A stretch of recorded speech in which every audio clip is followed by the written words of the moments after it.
know the deal. Complete the mission, you get 10 years off your sentence.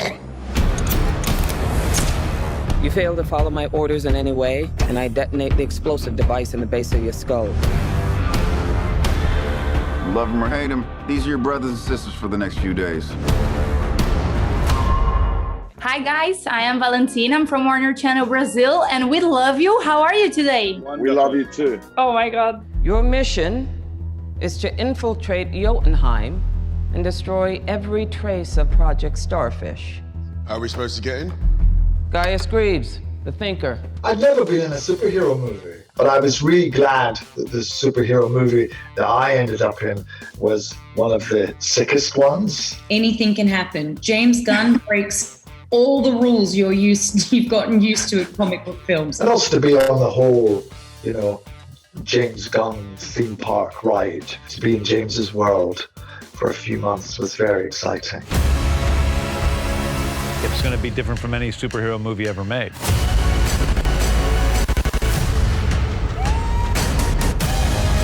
There's no one better in the world to direct the Suicide Squad than James Gunn. When I started doing the movie, I actually started, with a ton of pictures all over my walls of all of the different DC Comics supervillains I was considering. I just kind of chipped it down and I kind of used the characters that served the story the best. 3, 2. What are you guys doing? We're here to save you. You were gonna save me? It was a really good plan, too. Well, I can go back inside and you can still do it. That's patronizing. I'm so sorry. Harley Quinn. Bloodsport. Eu acho que a ideia deles pegar esses personagens que não são muito conhecidos, acho que é muito bacana. For like Polka Dot Man, I literally looked up online who's the dumbest supervillain of all time, and Polka Dot Man is the top of every list. That was a challenge to me. I wanted to take this character, who people thought of as the worst supervillain ever, and give him depth and make his story very tragic and sad. We're all gonna die. I hope so. What was the hardest thing that James Gunn asked you to do on set and you did gladly? Oh, gladly. Well, that's a different thing. No, Okay. I'm glad to do anything that he wants me to do. I think the hardest thing that he asked me to do, there's a sequence where we're running up a floor as it's collapsing and falling and furniture is coming towards us and we have to run as fast as we can on an incline like this while jumping over furniture. And Adam Hart, my incredible stunt double, he did a lot of the heavy lifting, but I did do some of the running. La parte más difícil... I mean, jumping out of the chopper with an Osprey or whatever the hybrid aircraft that thing is was pretty wild. The fight sequences and all of that takes a lot of rehearsal. But, I remember we were shooting, running, and I had to imagine there's a big starfish. He's like, it's huge. I'm thinking, I'm going crazy here. I'm an actor, I know what I'm doing, but this is like, how big is this starfish? The hardest thing is always when he asks you to make up lines. He writes all these brilliant lines and you do them and that's great. And then he says, okay, you make up some lines. I still can hear James' voice screaming at the microphone. All of the people that are playing military people, James asked them to scream as they were the Starro. We had to make straight faces and they were like, ah! Now I turn it to you. What was the craziest thing that you asked someone from the cast? Who was that person? Everything is John, because I make John do all sorts of crazy stuff. Then I made John eat 35 empanadas in one sitting. That was very hard for him. We were on a rooftop and it's one shot. So John just has to keep eating through every take the whole time. And he ate 35 empanadas in one sitting over the course of 3 hours. I cherish peace with all my heart. I don't care how many men, women, and children I need to kill to get it. I thought you were the crazy one. I am. Most actors actually pretend to be able to kick someone's ass, but you can actually do that in real life. Do you sometimes have to hold back while doing fighting scenes with other actors? No, I first of all, I appreciate the overestimation of my skills. And second of all, a movie scenario is a lot different than the way you would choreograph sports entertainment. Instead of holding back, I have to retrain my brain. If anything, it's a little bit of learning to tie my shoe a different way after tying it the same way for 20 years. It was funny for this. I kept asking James, do you want me to use the swords and do this and do that? And he was just like, no, I didn't have to use the weapons in that way, but it does help. So in that way, to embody someone badass, it's good to kind of know your stuff. This is suicide. Well, that's kind of our thing. You've said in interviews that this is your favorite movie you've ever done. So tell me, why is that? Well, I think it was just because I had such a great time making it. And I think I just happened to choose a bunch of actors who are amazing. And because there were so many of them, it was always a party. It's like this amazing time where you all get to like hang out and people play pranks on each other and you like talk about music or life experiences or fun. But whatever you do, don't fall asleep, because if you fall asleep, everyone's gonna mess with you. Daniela Melchior can fall asleep anywhere, and we got so many good videos dancing over her. You're all like, I will show you a bit of one right now. Yes, please do. Here she is, sleeping. As always. Wait, where's the one of us dancing around her? Wait. Who would be the person that would get the idea? Oh, it was never me. I never would do that. No. I would never take videos of anybody on set sleeping. I would never want to embarrass somebody. Here's a good one. Oh my God, this is golden, Margot. Okay. I love that video. That's the best. We had so much fun on this movie. We really did bond. Is this thing a dog? A dog? What kind of dog do you think it is, mate? I'm gonna go with Afghan hound. Oh my God, is it a werewolf? Yo, they turned me into a werewolf? Yo, let me out! Hey, he's not a werewolf, okay? He's a weasel. He's harmless. I mean, he's not harmless. He's killed 27 children, but, you know. This is a massive graphic novel coming to life.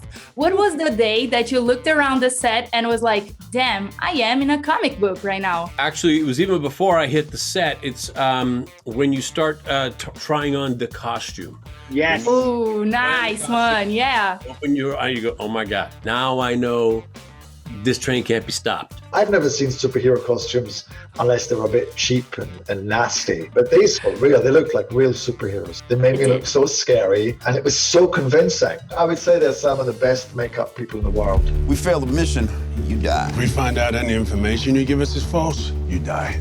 If we find out you have personalized license plates, you die. In fact, they gave me a present. That's one of the little things from the top of Oh my God, that's awesome.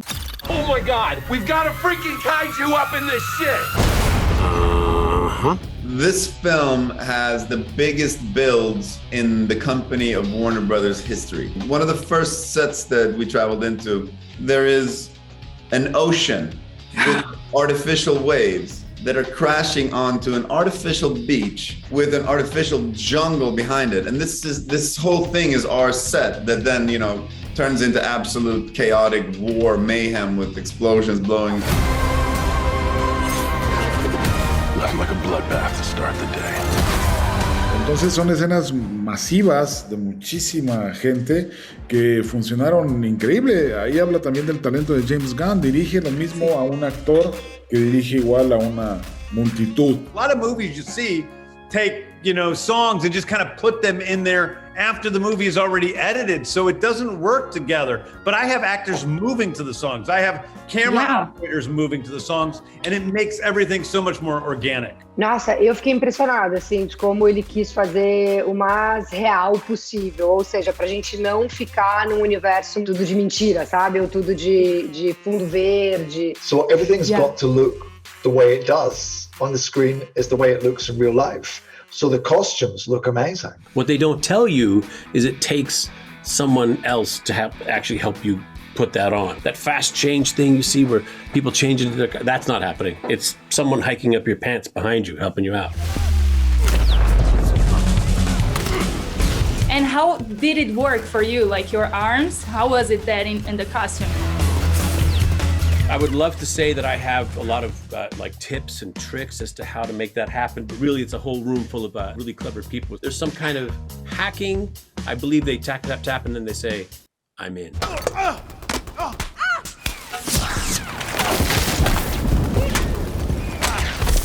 What the? One thing I loved about this film is that I could actually see people I know in my daily basis in these characters, and there's no better way to know people than inviting them to a party. So what kind of people would your characters be at a party? My character would definitely be in the corner, chilling, having philosophical conversations about wallpaper. I think Saul would be in the bar. I think Saul would be discussing politics in the bar. Mongo would be on the podium. I would be with the one flirting with every single person already in a relationship. The one getting kicked out. Well, you kind of see them at a party. I mean, Pokey is quite the dancer, I think is what we discover. Spoiler alert, Pokey can dance.